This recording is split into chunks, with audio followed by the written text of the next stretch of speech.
இன்றைய தினம் பல்வேறு வகையான திட்டங்களை தொடங்கி வச்சிருக்கேன்.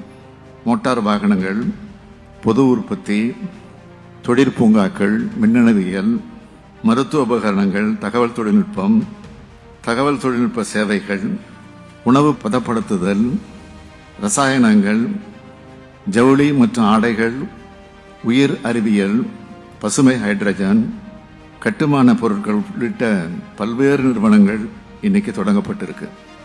இதன் மூலம் 1,06,803 நபர்களுக்கு வேலைவாய்ப்பு அளிக்க இருக்கு. இதில் சிறப்பம்சம் என்னவென்றால், இதில் பெருமளவிலான வேலைவாய்ப்புகள் பெண்களுக்கானவை. பெண்கள் முன்னேற்றத்திற்கு முக்கியத்துவம் அளிச்சிட்டு வர நம்ம அரசோட நடவடிக்கைகளுக்கு இந்த சாதனை மேலும் ஊக்கமளிக்கிறது.